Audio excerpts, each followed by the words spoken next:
Have you ever wondered how burgers, meatloaves, and sausages differ from each other in texture? Well, they're all just minced meat that has been packed together. One of the major contributing factor to those differences is salt. Let's figure out why. Imagine ground meat as a collection of fat and lean meat particles.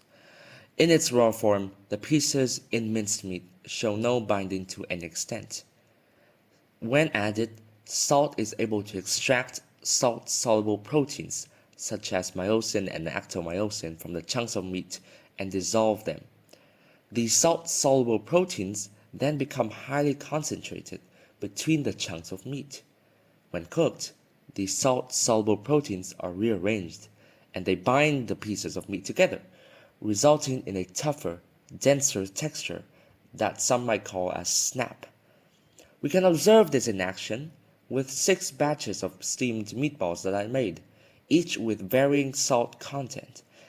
We can observe that high salt meatballs have fewer gaps between the meat chunks compared to the batch with no salt. This demonstrates how salt affects the texture of minced meat, making it denser and tougher. This is why we mix the seasonings into the meat when we're making sausages, to get to the desired snappy texture. On the other hand, to achieve a looser and more tender texture in burgers, we must minimize the impact of salt.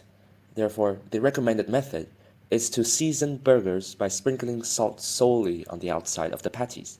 By doing so, the time for salt-soluble proteins to dissolve is reduced.